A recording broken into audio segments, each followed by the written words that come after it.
தமிழங்கள் உயிர்மை சுட்டிகளில் ஒரு போட்டியாளர் இருக்கிறாரு. என்ன தலைப்பு நீங்க கொடுத்தீங்கன்னாலும் அதுல கம்பராமாயண செய்திகளோடு தான் பேசுவார். என்ன தலைப்பு வந்தாலும் அதில் ஒரு இலக்கிய செறிவோடு பேசுவார்.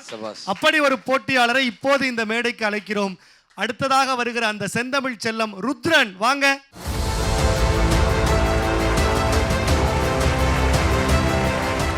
வணக்கம் ருத்ரன். வணக்கம் அண்ணா.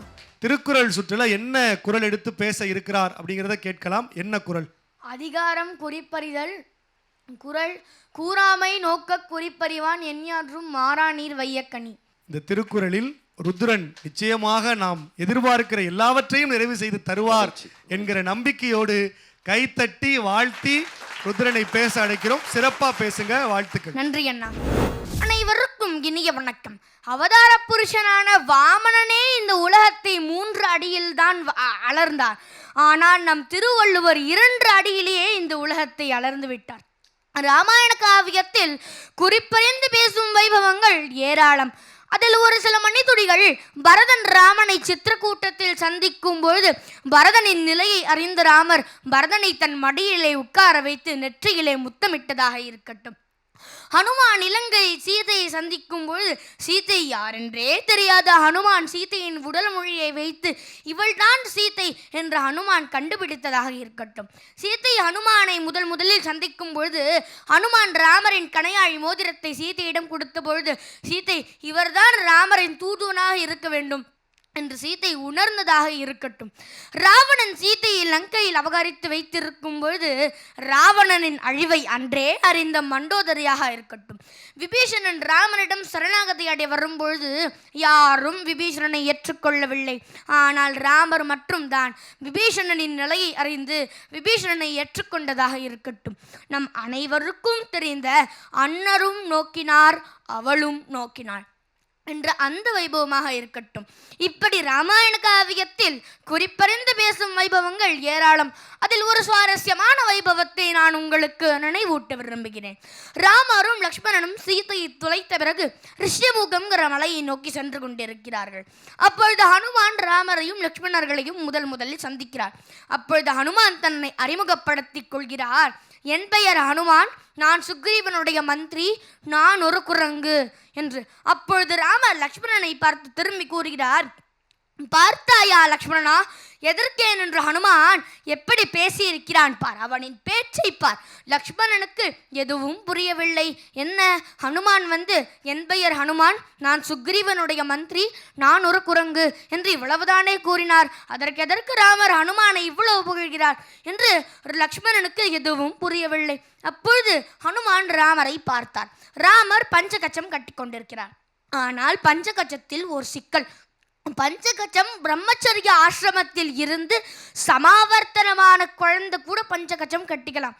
அப்போ ராமரோட கையை பார்த்தார். ராமர் கட்டை எடுத்துட்டு வர்றார். கட்டை ஓரத்தில் அக்னி. எப்போ இவர் ஊரா அக்னி எடுத்துன்னு போறாரோ அக்னிஹோத்ரி, ராமர் அக்னிஹோத்திரம் பண்றார். கல்யாணமாகாத ஆண்மகன் அக்னி காரியம் பண்ண முடியாது. கல்யாணமாகாத ஆண்மகன் சமிதாதானத்தை தவிர்த்து வேற எந்த அக்னி காரியமும் பண்ண முடியாது. இதே கல்யாணமாகி பத்தினி இல்லைன்னு அக்னி காரியம் பண்ண முடியாது. ஆனால் ராமர் கட்ட ஓரத்தில் அக்னி எடுத்துன்னு வர. அப்போது ராமருடைய பூனலை பார்த்தார். பூனல் ரெட்டிப்பா இருக்கு, ஆனால் பத்தினி பக்கத்தில் இல்லை. அப்போது ராமருடைய முகத்தை பார்த்தார், ரொம்ப வாடி சுருங்கி போயிருக்கு. அப்போ ஹனுமான் யோசிச்சார், இந்த காட்டில் நிறைய ராட்சசாலாம் இருப்பா, ஏதோ ஒரு ராட்சசன் கடத்திற்கடம், அதனால நாம இவரை பத்தினியை பற்றி எந்த கேள்வியும் கேட்டு அவருடைய மனதை துன்புறுத்தக்கூடாது என்று ஹனுமான் குறிப்பறிந்து பேசியதை ராமர் கண்டுபிடித்து விட்டார். சரி, அந்த காலத்தில் ராமாயணத்தில் ஹனுமான் மட்டும்தான் குறிப்பறிஞ்சு பேசுவாரா? இந்த காலத்தில் நம்ம பேச மாட்டோமா குறிப்பறிஞ்சுன்னா? நான் கூறுகிறேன், கேளுங்கள். இப்பொழுது நாம் தெருவில் நடந்து சென்று கொண்டிருக்கும் பொழுது நம் பக்கத்து வீட்டில் இருக்கும் ஒரு பெரியவர் மருத்துவமனைக்கு சென்று கட்டப்பையை எடுத்துக்கொண்டு வருகிறார். இந்த காலத்தில் படித்து பட்டம் வாங்கியது போல் மருத்துவமனைக்கு சென்று கட்டப்பையை எடுத்து வருவதும் ஒரு பெரிய பெருமை. அப்பொழுது நம்ம அவரிடம் கூறுவோம், என்ன முதியவரே, மருத்துவமனைக்கெல்லாம் போயிட்டு வந்திருக்கிறீர், கரெக்டான டைமில் டேப்லெட் சாப்பிடுங்கோ, உடம்பு பார்த்துக்கோங்க என்று கூறினால் பரவாயில்லை. நம்ம என்ன கூறுவோம்? என்ன முதியவரே, மருத்துவமனைக்கெல்லாம் போயிட்டு வந்திருக்கிறீர், என்ன ஆய்விட்டது என்று கேட்போம். அப்பொழுது அந்த முதியவர் கூறுவார், இல்லை எனக்கு கொஞ்சம் சுகர் நிறைய இருக்கு என்று கூறுவார் அந்த முதியவர். அப்பொழுது நம்ம அஷிஷோ, இதே மாதிரி தான் முதியவரே, என்னோட 2 விட்ட பெரியமாவோட 1 விட்ட பேத்திக்கு இப்படிதான் சுகர்னு மருத்துவமனை கூட்டி சென்றோம். கட்டை விரலை எடுத்து விட்டார்கள்.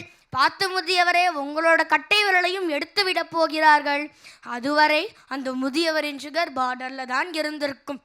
எப்பொழுது நாம் குறிப்பறிந்து தவறான சொற்களை பேசுகிறோமோ அது 400 போயிருக்கும். நண்பர்களே, குறிப்பறிந்து பேசுவது முக்கியம், ஆனால் குறிப்பறிந்து இனிமையான சொற்களை பேசுவது அதை விட முக்கியம். கடந்த சுற்றில் நான் பேசும்பொழுது தயங்கி தடுமாறி நிற்கும்பொழுது பேசி முடித்த பிறகு மணிகண்டன் ஐயா சொன்னார், டேய் உனக்கு இதெல்லாம் எதுவும் இல்லை, அடுத்த சுற்றில்லாம் நீ சூப்பராக பேசுவ என்று கூறினார் மணிகண்டன் ஐயா. நம் நிரஞ்சன் ஐயாவோ, எப்பொழுது நீ கீழே விழுந்து மறுபடியும் எந்திரித்தாயோ அப்பொழுது நீ இடர் தாண்டிய சுடராகிவிட்டாய் என்று நம் நிரஞ்சனையா கூறினார்கள். இருவரும் குறிப்பறிந்து இனிமையான சொற்களை எனக்கு வழங்கியதால் என்னுடைய மனமும் இனிமையானது. நண்பர்களே, எப்பொழுது நாம் குறிப்பறிந்து இனிமையான சொற்களை பேசுகிறோமோ அடுத்தவரின் மனமும் இனிமையாகும். எப்பொழுது நாம் குறிப்பறிந்து தவறான சொற்களை பேசுகிறோமோ அடுத்தவரின் இரத்தத்தில் இனிப்பு கூடும். இதைத்தான் திருவள்ளுவர் கூறுகிறார், கூறாமை நோக்க குறிப்பறிவான் எஞ்ஞான்றும் மாறானீர் வையக்கணி என்று. இந்த உலகத்தில் யார் குறிப்பறிந்து இனிமையான சொற்களை பேசுகிறாரோ அவர்களே இந்த உலகத்தில் உயர்ந்த இடத்தில் வைக்கப்படுவார்கள் என்று கூறி விடைபெறுகிறேன். நன்றி, வணக்கம்.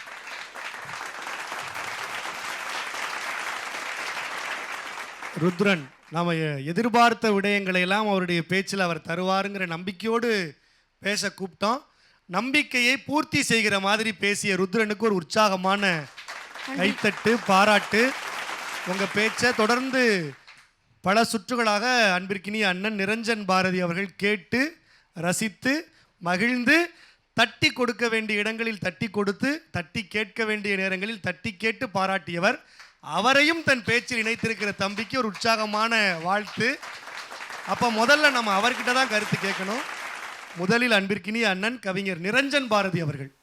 ருத்ரன் வழக்கம் போல ராகவ் அவர்கள் சொன்னது போல வள்ளுவர் எழுதிய குறளுக்கு ராமாயணம் என்னும் இதிகாசத்திலிருந்து அழகான பொருத்தமான அந்த உதாரணங்களோடு நீ சொல்லிய விதம் ரொம்ப சிறப்பாக இருந்தது. எனக்கு என்ன ஒரு உணர்வு ஏற்பட்டதுன்னா, நீ சொன்ன விதம் ரொம்ப சிறப்பாக இருந்தது. கோவையா எங்கேயும் நிற்காம, ஆனால் கொஞ்சம் எடுத்த உடனே திருக்குறளை தொட்டுவிட்டு அதை மையமாக வைத்து உன்னுடைய மற்ற விஷயங்களை நீ சொல்லியிருக்கலாமோ என்பது என்னுடைய கருத்து. இறுதியில் தான் நீ திருக்குறளுக்கு முடித்தாய். அப்படி இல்லாமல் இந்த குறளை பற்றி இன்னும் ஒரு சில தகவல்களோ அல்லது பொருள் விளக்கமோ சொல்லிவிட்டு நீ உதாரணங்களுக்கு ராமாயணம், மகாபாரதம் அப்படி போயிருக்கலாம் என்பது என்னுடைய அபிப்பிராயம். ஏன்னா கொஞ்சம் தலைப்பு விட்டு கொஞ்சம் வெளியே போகிற மாதிரி இருக்கோ என்கின்ற ஒரு சின்ன சந்தேகம் எனக்கு ஏற்பட்டது. அதையும் கவனத்தில் கொண்டால் மேன்மேலும் உயர்வாய். வாழ்த்துக்கள். நன்றி ஐயா. அண்ணனுக்கு நன்றி. தொடர்ந்து வாஞ்சையோடு எல்லோரையும் வாழ்த்தி பேசுகிற அன்பு அண்ணன் மதுரை ராமகிருஷ்ணன் அவர்கள். அதாவது நடுவர்கிட்ட கண்டென்ட் சொல்லுவாங்க, இவன் நடுவரையே கண்டென்ட் ஆக்கியிருந்தாங்க. நடுவரையே கண்டென்ட் ஆக்கி அதை ஒரு அழகா கொண்டு வந்து அதை கோர்த்த விடம் ரொம்ப ரொம்ப சிறப்பு. நான் போன முறை என்னுடைய குறிப்பை சொல்லி அதை அவ்வளோ அழகா சொன்னாங்க. அந்த இடம் ரொம்ப ரசிக்கும்படி இருந்தது. அது ரொம்ப அழகா கம்பனை எடுத்துட்டு சொன்னார்.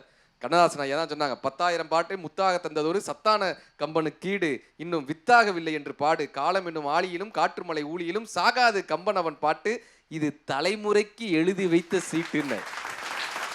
அப்படி இந்த தலைமுறைக்காக கம்பன் எழுதி கொடுத்த சீட்டு, அதை நல்ல பத்திரமா கையில பிடிச்சுக்கோங்க.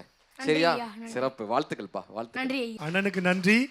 2 நடுவர் பெருந்தகைகளும் நல்ல வாழ்த்துரைகளை வழங்கி இருக்கிறாங்க. ருத்ரனுக்கு ஒரு உற்சாகமான கைத்தட்டல். ருத்ரனுக்கு சிறப்பாக பேசியிருக்கிறீங்க. அவங்க சொன்ன உங்களுடைய பலம் என்ன அப்படிங்கிற புரிதலும், எதையெல்லாம் சரி செய்யணும்னு சொல்லியிருக்காங்களோ அதையும் கருத்தில் கொண்டு அடுத்த சுற்றில் இன்னும் சிறப்பாக பேச வாழ்த்துக்கள், பாராட்டுக்கள். நன்றி அண்ணா. அத்தனை அற்புதமான இந்த மழலை மொழியில் நம்முடைய அந்த தாய்மொழி தமிழோடு வள்ளுவத்தையும் இணைத்து கேட்டுக்கொண்டிருக்கிற இல்லத்தில் இருக்கிற நேயர்களுக்கு அடுத்ததாக பேச இருக்கிற செந்தமிழ் செல்லம் யார் அப்படின்னு சொல்லணும்னா, தொடர்ந்து எல்லா சுற்றுகள்லையுமே சிறப்பான உரையை வழங்குகிற ஒரு நம்பிக்கையான போட்டியாளர் அன்பு தம்பி பரந்தாமன். வாங்க.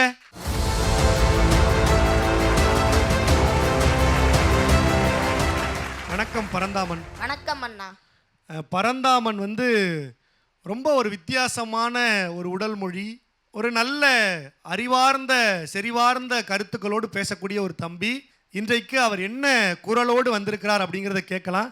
என்ன திருக்குறள்? அரண் ஈனும் இன்பமும் ஈனும் திறனறிந்து தீதின்றி வந்த பொருள். அற்புதமான ஒரு குரல். அதையே ரொம்ப அழகா ரசிச்சு உள்வாங்கி சொல்லுகிற பரந்தாமனுக்கு ஒரு உற்சாகமான கைத்தட்டல், வாழ்த்து, பாராட்டு. சிறப்பா பேசுங்க. வாழ்த்துக்கள். நன்றிங்க. அனைவருக்கும் அன்பு நிறை நல்வணக்கம். எனக்கு மிகவும் பிடித்த திருக்குறள் பொருள் செயல் வகை என்னும் அதிகாரத்தில் 754வது குறளாக இடம்பெற்ற அரண் ஈனும் இன்பமும் ஈனும் திறனறிந்து தீதின்றி வந்த பொருள் என்பதாகும். இந்த குறள் எனக்கு பிழைப்பதற்கு சொல்லித்தரவில்லை, உழைப்பதற்கு கற்றுத்தருகிறது. இது எனக்கு வாழ மட்டும் சொல்லித்தரவில்லை, வாழ்க்கையே கற்றுத்தருகிறது.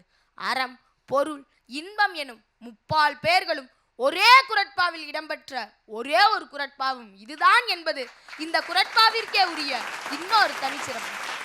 தம் பிள்ளைகள் பெரிய ஆளாகி கை நிறைய சம்பாதிக்க ஆசைப்பட்டு கை நிறைய கட்டப்பை நிறைய பணத்தை கொட்டி படிக்க வைக்கின்ற பெத்தவங்க பல பேருக்கு நியாயமான வழியில நேர்மையா சம்பாதிக்கிறது அப்பாவித்தனமாகவும், எப்படி வேணாலும் சம்பாதிக்க நினைக்கிறது கெட்டிக்காரத்தனமாகவும் தெரிகிறது. வேதனையிலும் வேதனை.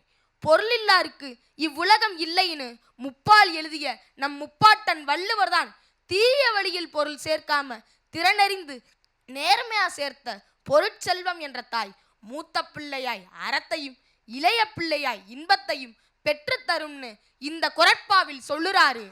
அது மட்டுமல்ல, அறத்தோடு சேர்க்காத பணம் அநீதியானது, இன்பம் தராத பொருள் இழிவானது என்ற வாழ்வியல் கருத்தையும் இந்த குறட்பாவிற்குள் வைத்து 2 அடி தந்து கற்றுக் கொடுக்கிறாரு நம்ம வள்ளுவ வாத்தியார்.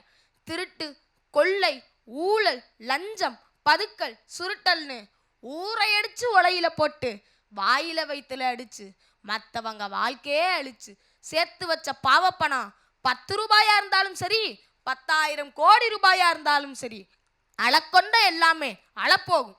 இது வள்ளுவரோட வாக்கு. எப்படி சம்பாதிக்கலாம்னு திறனறிந்து நேர்மையா சேர்த்த பணத்தை அறம் செய்யறதுக்கும் அறத்தின் வழியில இன்பம் அடைகிறதுக்கும் அள்ளி கொடுக்கணும்னு சொல்லி கொடுக்குது இந்த குறட்பா. அறம் செய்யறதுக்கு பெரிய பணக்காரர்களாக இருக்கணும்னு அவசியமே பெரிய மனக்காரர்களாக இருந்தாலே போதும். கஞ்சத்தனமா வாழாம சேமிக்கிறதும் தப்பு, ஊதாரித்தனமா சேமிக்காம வாழுறதும் தப்பு. அறச்செயல்களை செஞ்சு மனசு நிறைய சந்தோஷப்படுவதற்காகவாவது சேமிச்சு வாழுறது தான் சரி. பணங்காசுக்கு எவ்வளவு மதிப்புன்னு அதை சரியா சம்பாதிச்சு சரியா செலவு செய்யறதுல தான் இருக்குன்னு எனக்கு புரிய வச்சிருக்கு இந்த குறட்பா. வத்தல் வடகம் வியாபாரம் செஞ்சு இன்றைக்கு படிப்படியா முன்னேறி தனக்கு வாழ்க்கை கொடுத்த மதுரைக்கு நன்றி கடனா ஏதாவது செய்யணும்னு பள்ளிக்கூடங்களுக்கு கட்டிடங்கள் கட்டி கொடுக்கவும் புயல் நிவாரண நிதிக்காகவும் கோடிக்கணக்கில் செலவு செஞ்சு சந்தோஷப்பட்டாரே நம்ம தத்தநேரி ராஜேந்திரன் தாத்தா. அவர் இந்த குறட்பாவிற்கு வாழ்கின்ற உதாரணம்.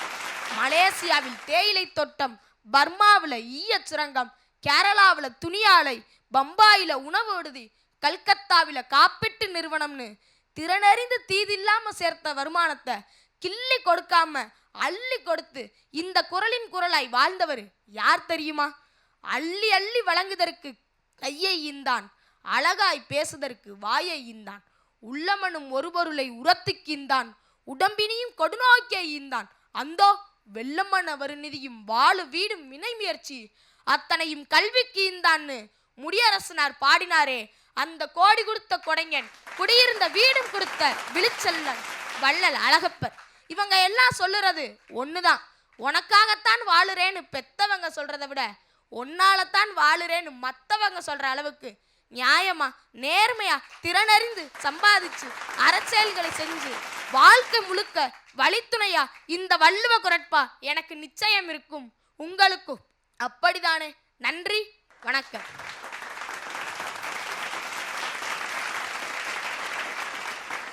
பரந்தாமன் ஒரு நல்ல குறட்பாவை கொண்டு வந்து சிறப்பான உரையை வழங்கியிருக்கிறார். ஒரு உற்சாகமான கைத்தட்டு, பாராட்டு. தம்பி வந்து பேசுகிற போது காரைக்குடியில் வாழ்ந்த முடியரசனாரையும் பதிவு செய்தார், காரைக்குடி மட்டுமல்ல, அதன் சுற்றுவட்டார பகுதியில் இருக்கிற நிறைய பேர் இன்றைக்கு படித்து பட்டம் பெற்று அதிகாரிகளாக அமர்ந்து பச்சை மையில் கையெழுத்து போடுவதற்கு காரணமாக இருக்கிற கல்வி பிச்சை தந்த வள்ளல் அழகப்பரை பற்றியும் இந்த மன்றத்தில் பேசினார். ஒரு உற்சாகமான பாராட்டு, வாழ்த்து. தொடர்ந்து அந்த ஊர் சார்ந்து தங்கள் பகுதிகள் சார்ந்த விடயங்களை இந்த பிள்ளைகள் மேடைக்கு கொண்டு வந்து பேசுவதே ஒரு மிகச்சிறந்த முன்னெடுப்பாக சங்கராவில் பார்க்கப்படுகிறது. ரொம்ப சிறப்பாக பேசியிருக்கீங்க பரந்தாமன். பரந்தாமனுடைய இந்த பேச்சுக்கு நடுவர்கள் என்ன மதிப்புரைகளை சொல்றாங்கன்னு கேட்கலாம். முதல்ல அன்பிற்கினிய அண்ணன் மதுரை ராமகிருஷ்ணன் அவர்கள். அதாவது இந்த வள்ளுவர் எப்படின்னா ஒரு கதையாவே சொல்லுவார். நிபுணர்ல இந்த பொருட்பாலில் மட்டும் வள்ளுவருடைய ஒவ்வொரு குறளையும் ஒவ்வொன்றுக்கு அப்படி சேர்த்து சேர்த்து பார்க்கலாம். இந்த காசு எப்படி சாமி வரும், காசு எப்படி நமக்கு வரும், கூத்தாற்றான் அவை விழிந்தற்றுன்னு, கூத்தாற்றான் பெருஞ்செல்வம் அது விழிந்தற்றுன்னு. அதாவது ஒரு சினிமாக்கு வரும்போது எப்படி ரசிகர்கள்லாம் உள்ளர வர்றாங்க, கூத்தாற்றான் அவை குழாந்தற்று பெருஞ்செல்வம் அது வழிந்தற்றுன்னு முடிப்பார். எப்படின்னா இந்த சினிமாவுக்கு வரும்போது ரசிகர்கள் ஒவ்வொருத்தரா ஒரு மாதிரி காசு அப்படியே ஒன்னொன்னா கொஞ்சம் கொஞ்சமா வருமா. இந்த காசு போறது எப்படிப்பா போகணும், மொத்தமா போயிடுன்றாரு. இந்த சினிமா முடிச்சோன்னு எல்லாரும் மொத்தமா போறாங்கல்ல, அப்படி மொத்தமா போயிடுவாங்கப்பா அப்படின்னாரு. சரி சாமி, இந்த சம்பாதிக்கிறது எப்படி சம்பாதிக்கணும்னா உங்களுடைய குரல் எப்பா, அறம் ஈனும் இன்பமும் வீணும் திறனறிந்து தீதின்றி வந்த பொருள். அடுத்து அந்த கேள்விக்கு இவருடைய குரல் அப்படி. நான் நடுவில் மட்டும் கொஞ்சம் ஒரு பதட்டம் மட்டும் தெரிஞ்சது, அங்கங்க ஒரு சின்ன பதட்டம் மட்டும் தெரிஞ்சது. அதை தவிர்த்துட்டாலே போதும். ஒரு இன்முகத்தோட நீங்க பிரசன்ட் பண்ணீங்கன்னா சிறப்பாக வந்துடும். வாழ்த்துக்கள்ப்பா, வாழ்த்துக்கள். நன்றி அண்ணனுக்கு நன்றி. தொடர்ந்து எங்கள் பாசத்திற்குரிய கவிஞர் அண்ணன் நிரஞ்சன் பாரதி அவர்கள். இப்போ பணம் பொருள் இதுக்கெல்லாம் ஏன் நம்ம செல்வம் அப்படிங்கிற ஒரு சொல்லை பயன்படுத்துகிறோன்னா, அதற்கு அறிஞர்கள் என்ன விளக்கம் சொல்லுவாங்கன்னா, அது எங்கேயும் தங்காது, ஓரிடத்திலிருந்து இன்னொரு இடத்திற்கு சென்று கொண்டே இருப்பதால் அது செல்வம் என்று அறிஞர்கள் சொல்லுவாங்க. அதை நம்மால் தடுக்க முடியாது. திருமகள் ஓரிடத்தில் மட்டும் வாசம் செய்ய மாட்டாள், போயிட்டே இருப்பாங்க கையை விட்டு கை. அப்படி வரக்கூடிய செல்வம் குறைந்தபட்சம் நமக்கு ஏதேனும் நல்லது செய்துவிட்டு போக வேண்டும் என்று தான் எல்லா மனிதர்களும் ஆசைப்படணும். எப்போ அந்த செல்வம் நமக்கு நல்லது செய்யும் அப்படின்னா, அதற்கான விடையை இந்த குறளில் வள்ளுவர் சொல்கிறார். நாம் சம்பாதிக்கின்ற அந்த பொருள் நம்முடைய திறமையை அடிப்படையாக கொண்டதாகவும் இருக்கணும், அதே சமயத்தில் நேர் வழியில் நல்ல முறையில் சம்பாதிச்ச பொருளாகவும் இருக்கணும். இந்த காலத்தில் எப்படி பணம் வருகிறது என்பது யாரும் கவனிக்கிறது இல்லை, வந்தால் போதும் என்று தான் இருக்கிறார்கள். ஆனால் வள்ளுவர் அப்படி நினைக்கல. பணம் வரணும், அந்த பணம் உனக்கு ஒரு நிம்மதியின்மையை கொடுத்து விட்டால், அல்லது பதற்றத்தை கொடுத்து விட்டால், அல்லது குற்ற உணர்ச்சியை கொடுத்து விட்டால் அந்த பணமும் பணம் அல்ல. அந்த பணம் 1 ரூபாயாக கூட இருக்கலாம், ஆனால் அதை சம்பாதித்து முடித்த பிறகு உனக்கு இரவு நிம்மதியாக தூக்கம் வருகிறதா, அதுதான் உண்மையிலேயே நீ சம்பாதித்த பொருள். ஒரு ஆற்றொழுக்கான நடை உன்னுடையது, நிறைய மெனக்கடல்கள், அதெல்லாம் உன்னுடைய பலங்கள்.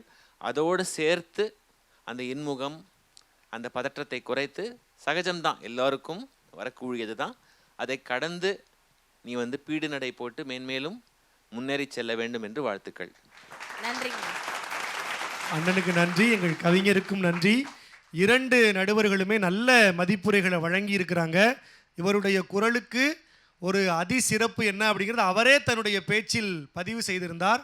3 பாலும் என்னுடைய குரலில் ஒன்று சேர்ந்து வருவது என்னுடைய குரலுக்கு மிக பொருத்தமாக இருந்தது அப்படின்னு சொல்லி பேசியிருக்கிறார்.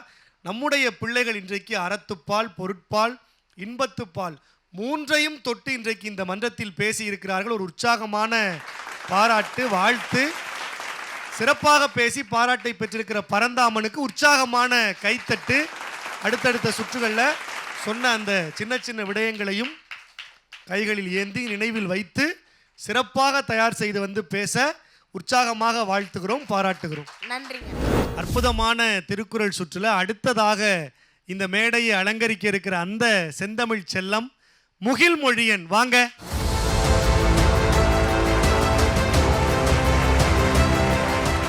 வணக்கம் முகில்மொழியன். வணக்கம் அண்ணா. திருக்குறள் சுற்றுல நிறைய பேர் பேசினதை காலையிலிருந்து நம்ம கேட்டு வந்திருக்கிறோம்.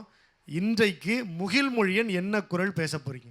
அற்றது அறிந்து கடைபிடித்து மாறல்ல தூய்க்க துவர பசித்து.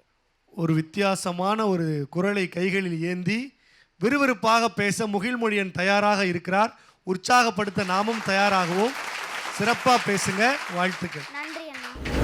பிளாட்டோவும் அரிஸ்டாட்டிலும் சொல்லிவிடாத தத்துவத்தையா வள்ளுவர் சொல்லிவிடப் போகிறார்?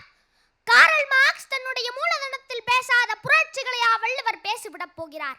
ஹோமர் தன்னுடைய இளைய தொடுசையில் பேசாத காதல் ரசங்களையா வள்ளுவர் பேசிவிடப் போகிறார் என்றெல்லாம் கேலி செய்தார்கள். அறம் பேசியவரால் பொருள் பேச முடியவில்லை, பொருள் பேசியவரால் இன்பம் பேச முடியவில்லை, இன்பம் பேசியவரால் வேறு எதையும் பேச முடியவில்லை. ஆனால் அறம், பொருள், இன்பம் என்ற மூன்றையும் ஒருங்கே தந்த தன்னிகரில்லா தனித்தலைவர் எங்கள் வள்ளுவர். அவர் எழுதிய பொருட்பாலில் மருந்ததிகாரத்தில் 4வது குறளாகிய அற்றது அறிந்து கடைபிடித்து மாறல்ல துய்க்க துவர பசித்து என்னும் குறளை பற்றித்தான் நான் இன்று உங்களோடு பேசப் போகிறேன். பசித்த பின் உண்க என்பதுதான் இந்த குறளின் அடிப்படை. நாம் எல்லோரும் எதற்காக ஓடுகிறோம்? இந்த அரைஜான் வயிற்றுக்காகத்தானே நாம் எல்லோரும் ஓடுகிறோம். அந்த ஓட்டத்தில் ஏழைகள் வயிற்றை நிரப்புவதற்காக ஓடுகிறார்கள், செல்வந்தர்கள் வயிற்றை குறைப்பதற்காக ஓடுகிறார்கள். அற்றதறிந்து என்றால் என்ன? நாம் முன்பு உண்ட உணவு செரித்து விட்டதா என்று தீர்மானித்ததற்கு பிறகுதான் திரும்பவும் உணவு உண்ண வேண்டும். அற்றது போற்றி என்று ஒரு குறளிலும், அற்றால் அளவறிந்து என்று மற்றொரு குறளிலும் திருவள்ளுவர் கூறியதோடு மட்டுமல்லாமல் அற்றது அறிந்து என்று 3வது முறையாக அதை வலியுறுத்தி கூறுகிறார். திருவள்ளுவர் சொல்கிறார், நாம் நன்கு உழைக்க வேண்டும், செரிமானமாகக்கூடிய உணவை உண்ண வேண்டும், செரிமானத்தை அதிகரிக்கும் உணவையும் உண்ண வேண்டும். இதற்கு திருமூலர் ஒரு வழி சொல்கிறார்.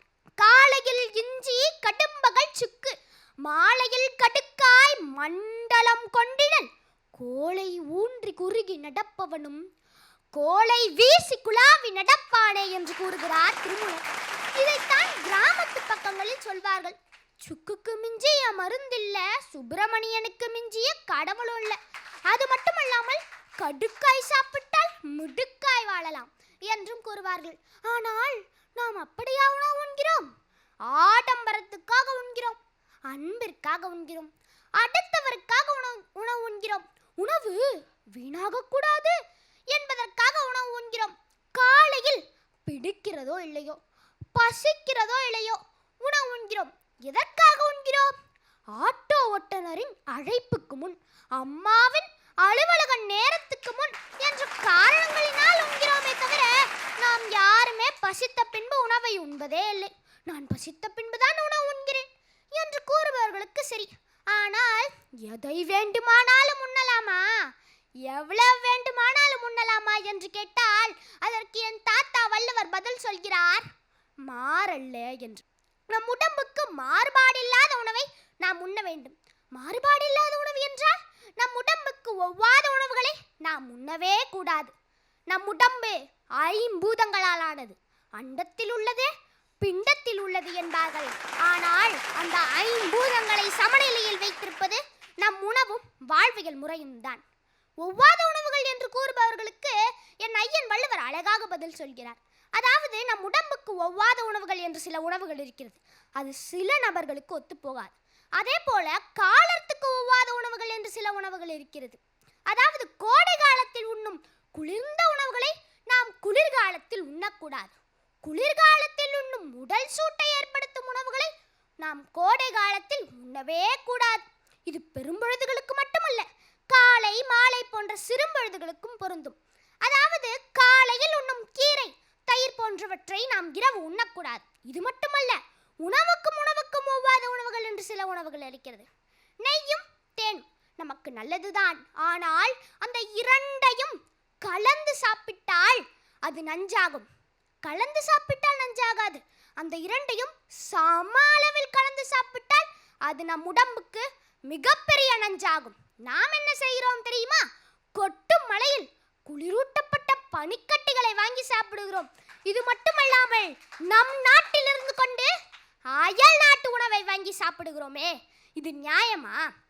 உறங்குகின்ற நடு இரவு ஊர் சுற்றி உணவகத்தில் உணவு அருந்துகிறோம்.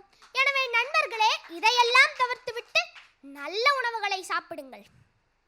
சரி, இவ்வளவு பேசுகிறாயே, நீ எப்படி உணவு உண்கிறாய்? கொண்டிருக்கிறீர்கள். குழந்தைகளுக்கு ஒவ்வாத உணவுகள் என்று எது தெரியுமா? ஒவ்வாத உணவுகள் நம் குழந்தைகளுக்கு ஒவ்வாத உணவுகள் என்று சில உணவுகள் இருக்கிறது. பதப்படுத்தப்பட்ட சாக்லேட், ஐஸ்கிரீம் இதெல்லாம் தான் குழந்தைகளுக்கு ஒவ்வாத உணவுகள். இதை மருத்துவர் சொல்லும் பொழுது எங்களுக்கு புரிகிறது. ஆனால் இந்த விளம்பர உலகம் எங்களை ஈர்க்கிறது, நோயில் கொண்டு சேர்க்கிறது. இன்றைய உணவகங்களில் எல்லாம் 500 ரூபாய்க்கு அளவில்லாத உணவு, என்னனாலும் சாப்பிடுங்க, எவ்வளோ வேணுமாலும் சாப்பிட்டு கொள்ளுங்க என்று கூறுகிறார்கள். ஆனால் நண்பர்களே, நீங்கள் ஒன்றை மறந்து விட்டீர்கள். துய்க்கத்து வர பசித்து, அதாவது நன்கு பசித்த பின்பு அளவான உணவை சாப்பிட வேண்டும் என்று கூறுகிறார் வள்ளுவர். எனவே அதை கடைபிடியுங்கள். அதை கடைபிடித்தால் நம் வாழ்க்கை எப்படி தெரியுமா மாறும்? திருவள்ளுவர் கூறிய மருந்தில்லா மந்திர வாழ்க்கையாக மாறும் என்று கூறி வாய்ப்பளித்த அனைத்து நல்லுள்ளங்களுக்கும் என் நன்றி பாராட்டி விடைபெறுகிறேன். நன்றி, வணக்கம்.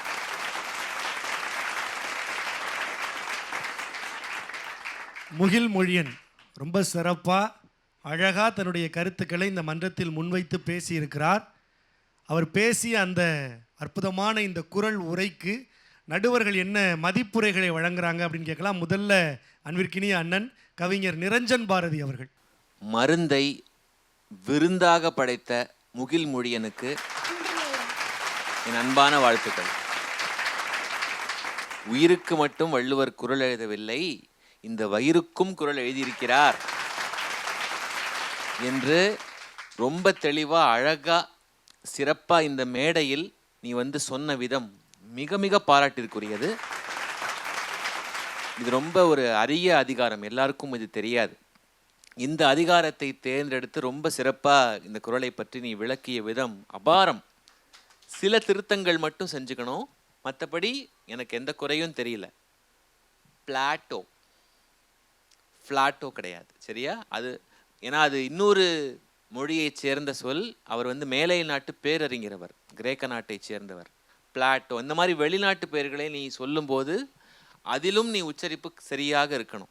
அப்படி அதை மெனக்கிட்டு சொன்னால் இன்னும் நன்றாக இருக்கும். ஒரு சில இடங்களில் சில லகர சின்ன சின்ன பிழைகள் இருந்தது, ஆனால் அது பரவாயில்ல. அவற்றையெல்லாம் மறக்க செய்யும்படி உன்னுடைய அந்த கருத்து சரிவான பேச்சு இருந்தது. அண்ணனுக்கு நன்றி. தொடர்ந்து அன்பு அண்ணன் மதுரை ராமகிருஷ்ணன் அவர்கள்.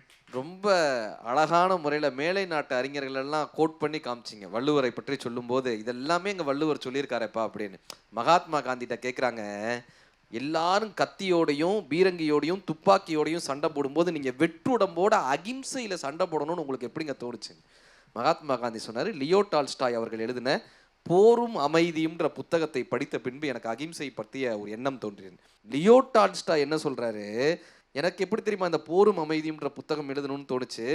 இந்தியாவில் தமிழகம்ன்ற ஒரு இருக்கு, அங்கே வள்ளுவம்ன்ற ஒரு நூல் இருக்குது, திருக்குறள்ன்ற ஒரு நூல் இருக்குது. அதை படித்த பின்பு தான் எனக்கு அமைதின்ற விஷயமே எனக்கு புரிந்ததுன்னு.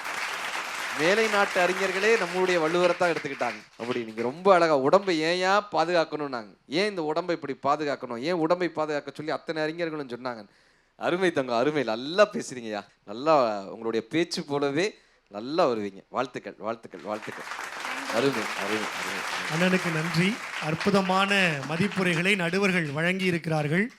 அடுத்த பிறவி என்று ஒன்று இருந்தால் தமிழனாக பிறந்து தமிழிலேயே திருக்குறளை படிப்பதற்கான வாய்ப்பு எனக்கு கிடைக்க வேண்டும் என்று மகாத்மா காந்தி பதிவு செய்திருக்கிறார்.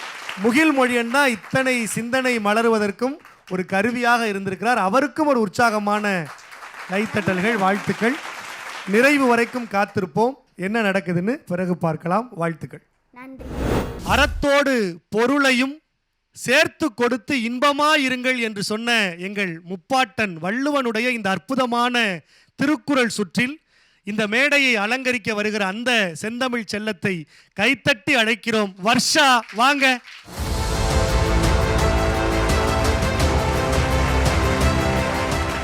வர்ஷா, வணக்கம். வணக்கம் அண்ணா. இந்த சுற்று திருக்குறள் சுற்று, வர்ஷா தேர்வு செய்திருக்கிற அதிகாரம் என்ன? அந்த அதிகாரத்தில் எந்த குறள்? இல்வாழ்க்கை என்ற அதிகாரம். அதுல பழியஞ்சி பார்த்தோன் உடைத்தாயின் வாழ்க்கை வழியஞ்சல் எஞ்ஞான்றும் இல்.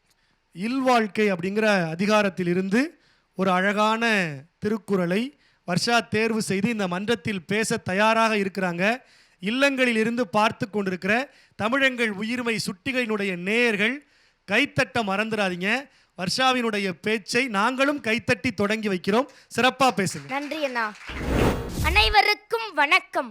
மும்மலையும் முன்னாடும் முன்னதையும் முப்பதையும் மும்முரசு முத்தமிழ் முக்கொடியும் உம்மாவும் தாமுடைய மன்னர் தடமுடி மேல் தாரன்றோ பாமுறை தேர் வள்ளுவரின் முப்பாலை வணங்கி முப்பால் தந்த முப்பாட்டனின் முதற்பாலா மரத்துப்பாலின் இயலே இல்லறவியல் அதிலில் வாழ்க்கை எனும் அதிகாரத்தில் முத்தான 10 குரட்பாக்களில் 4வது குரலே பழியஞ்சி பாத்தூன் உடைத்தாயின் வாழ்க்கை வழியஞ்சல் எஞ்ஞான்றும் இல்.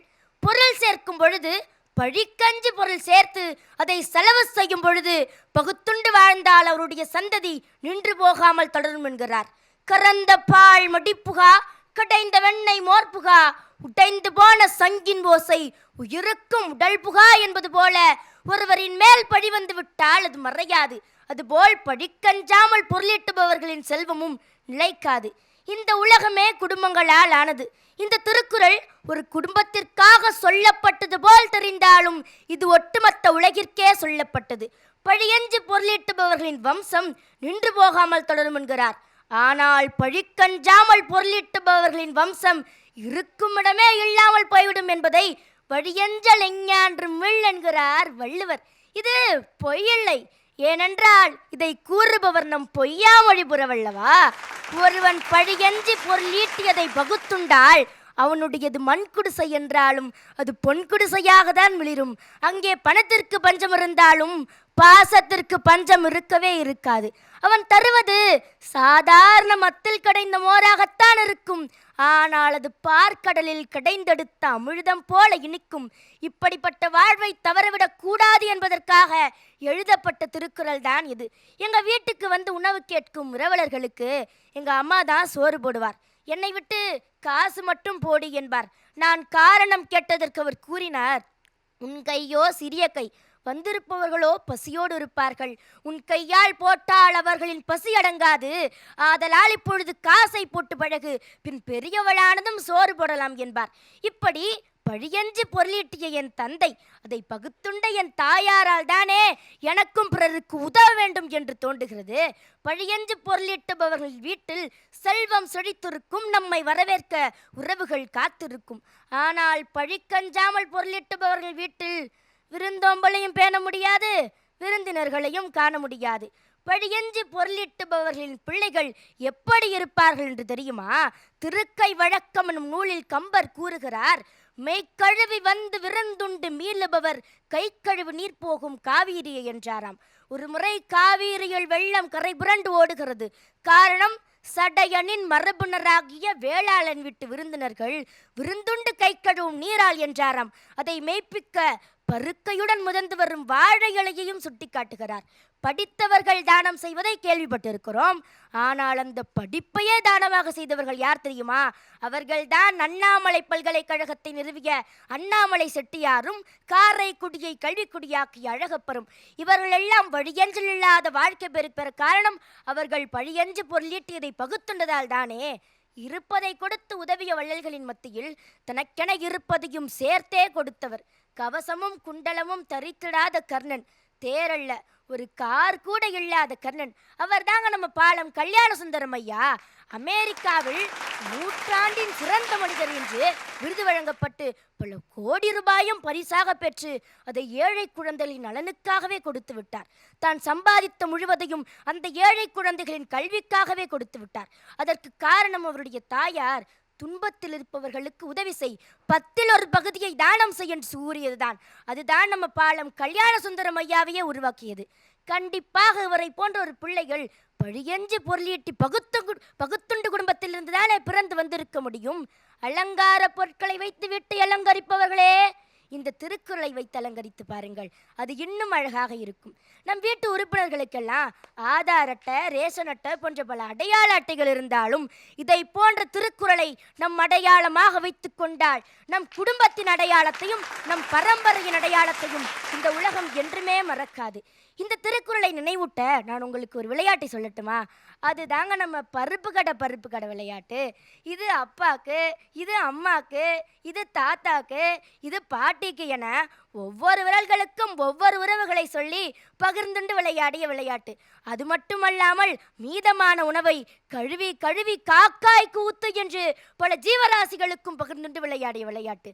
உங்கள் பிள்ளைகளுக்கு இந்த விளையாட்டை சொல்லித்தர இந்த திருக்குறளை சொல்லித்தாருங்கள். காதற்ற ஊசியும் கான்கடை வழிக்க என்பது போல நம் கடைசி பயணத்தின் பொழுது சிறு காதற்ற ஊசியை கூட நம்மால் எடுத்து செல்ல முடியாது. நாம் செய்த அந்த பாவங்களும் புண்ணியங்கள் மட்டும்தான் நம்முடன் வரும். ஆதலால் பழியஞ்சி பொருள் ஈட்டியதை பகுத்துண்டு வாழ்வோமாக. நன்றி, வணக்கம். தமிழர்களுடைய வாழ்வியலே அப்படித்தான் அப்படிங்கிறத ரொம்ப அழகா நம்ம சின்ன பிள்ளைகளை விளையாடின அந்த விளையாட்டு அதைத்தான் சொல்லி கொடுத்துச்சு அப்படிங்கிறத நமக்கு நினைவூட்டி பேசி இருக்கிற வர்ஷாவுக்கு ஒரு உற்சாகமான கைத்தட்டல் கொடுங்க. வர்ஷாவினுடைய இந்த பேச்சு எப்படி இருந்தது அப்படின்னு நம்முடைய நடுவர்கள் கிட்ட கேட்கலாம். முதல்ல பாசத்திற்குரிய அண்ணன் மதுரை ராமகிருஷ்ணன் அவர்கள். ரொம்ப அழகா நிறைய உதாரணங்களோட குழந்தைகளுக்கே பிடித்த அந்த விளையாட்டின் மூலமா அதை தாண்டி ரொம்ப ஒரு தேர்ந்த ஒரு ஞானத்தோடு வர்ஷா பேசினாங்க. அதுக்கு முதல்ல ஒரு வாழ்த்துக்கள். நீங்க சொன்னீங்கல்ல இந்த பருப்பு கடைஞ்சு ஊத்து, அது என்ன பண்ணுவோம்னா பருப்பை கடைஞ்சு அப்பாவுக்கு ஒரு வாய் அம்மாவுக்கு ஒரு வாய் எல்லாரும் கொடுப்போம். அதில் கூட அப்பாவுக்கு சில பேர் கொடுக்க மாட்டாங்க, உங்க அப்பாவுக்கு இதில் கூட வேணாம் அப்படின்ட்டு போயிடுவோம். ஆனால் எல்லாருக்கும் கொடுத்துட்டு கடைசியாக என்ன பண்ணுவோம் பல ஜீவராசிகளுக்கும் பகிர்ந்து கொடுத்துட்டு, ஆனால் விளையாட்டில் என்ன தெரியுமா பண்ணுவாங்க, கடைசியாக கழுவி கழுவி கொட்டிட்டு கிச்சு கிச்சு மூட்டி சிரிக்க வைப்பாங்க. கரெக்டா? கிச்சு கிச்சு மூட்டி நண்டு ஊறுது நரி ஊறுதுன்னு சிரிக்க வைப்பாங்கல்ல. சாப்பிடும்போது சிரிக்கக்கூடாதுன்றது தானே நம்மளுடைய சயின்ஸ் சொல்லுது. சிரிச்சா புறையேறும், அதானே பெரியவங்க சொல்லுவாங்க, சாப்பிடும்போது சிரிக்கக்கூடாதுப்பான்னு. ஆனால் எல்லாருக்கும் கொடுத்து சாப்பிட சொல்லிட்டு ஏன் நம்ம கிச்சு கிச்சு மூட்டி சிரிக்க வைக்கிறோம்? ஏன் தெரியுமா? எல்லாருக்கும் நீ கொடுத்துருவப்பா, கொடுத்துட்டா உன்கிட்ட குறைஞ்சிரும். எல்லாருக்கும் கொடுத்துட்டு அழக்கூடாதுப்பா, கொடுத்து விட்டு அழக்கூடாது, கொடுத்து விட்டு சிரிக்க வேண்டும்னு கற்றுக் கொடுத்த பாரம்பரியம் நம்ம முன்னோர்களுடைய பாரம்பரியம். இப்படி ஒவ்வொரு அழகான ஒரு உதாரணங்களை எடுத்து இந்த விளக்கத்தை நீங்க புரிந்து கொண்டு இவ்வளவு அழகா இங்க வந்து பண்ணிருக்கீங்க. வாழ்த்துக்கள். இன்னும் நீங்க ஒரு பெரிய உயரத்துக்கு போவீங்க. வாழ்த்துக்கள், வாழ்த்துக்கள், வாழ்த்துக்கள். அண்ணனுக்கு நன்றி. தொடர்ந்து எங்கள் பாசத்திற்குரிய வழிகாட்டி கவிஞர் நிரஞ்சன் பாரதி அவர்கள். வர்ஷா, வணக்கம் போல ரொம்ப சிறப்பா இருந்தது. நன்றி ஐயா. தொடக்கத்துல ஒரு அழகா ஒன்று சொன்னீங்க, அது திரும்ப சொல்ல முடியுமா? முன்னதி முப்பாட்டன் மூவாவது முன்னாடு முன்னதியும் முப்பதியும் மும்முரசு முத்தமிழ் முக்கொடியும் மும்மாவும் தாமுடைய மன்னர் தடமுடி மேல் தாரன்றோ பாமுறை தேர் வள்ளுவரின் முப்பாளை வணங்கி. சரி, சூப்பரா இருந்தது, அது ரொம்ப ரசிச்சேன். முதல்ல அந்த தொடக்கம் ரொம்ப கம்பீரமா இருந்தது. முன்னதினா என்ன? முன்னாடுனா சேர சோழ பாண்டியன், முன்னதினா சரி பரவாயில்ல. இந்த குரல் வந்து நீ தேர்வு செய்தமைக்காக முதல்ல உனக்கு பாராட்டுகளை. என்னுடைய சஜஷன் என்ன அப்படின்னா, சில இடங்கள்ல இந்த உச்சரிப்புல கொஞ்சம் கவனம் தேவை கண்ணா. இப்போ இல்லறவியல் அப்படின்னு சொல்லிடுற, இல்லறவியல், அந்த இல்ல வந்து தவறுதலா இல்லா உச்சரிச்சிடுற சில இடங்கள்ல. இந்த எஞ்ஞான்றும் இல், அதை இல் அப்படின்னு சொல்லிடுற அந்த இடத்துல கவனம் தேவை. சரியா? மற்றபடி உன்னுடைய நடை, உன்னுடைய அந்த கம்பீரமான உடல் மொழி, அந்த தெளிவு, அவை எல்லாமே சிறப்பாக இருந்தது. வாழ்த்துக்கள். நன்றி ஐயா. கவிஞருக்கு நன்றி. 2 நடுவர் பெருந்தகைகளும் தங்கள் மதிப்புரைகளை வழங்கி இருக்கிறாங்க. அது வாழ்த்து மழையாகவே வர்ஷாவுக்கு கிடைத்திருக்கிறதாக நாம் நினைப்போம். அடுத்தடுத்து இன்னும் நிறைய செந்தமிழ் செல்வங்கள் பேச இருக்கிறாங்க. அவர்கள் பேசிய பிறகு நிறைவில் என்ன நடக்கிறது அப்படிங்கிறத முடிவை பார்க்கலாம். வாழ்த்துக்கள் வர்ஷாவுக்கு. நன்றி. மீண்டும் நீங்கள் தித்திப்பான தமிழை பருக நாளை எங்களோடு இதே நேரத்தில் இணைந்திருங்கள். இன்றைக்கு உங்களிடமிருந்து விடைபெறுகிறோம். இது ஸ்ரீ சங்கரா தொலைக்காட்சி பெருமையோடு வழங்குகிற தமிழ் எங்கள் உயிர்மை சுட்டிகள் செந்தமிழ் செல்லத்திற்கான பிரம்மாண்ட தேடல்.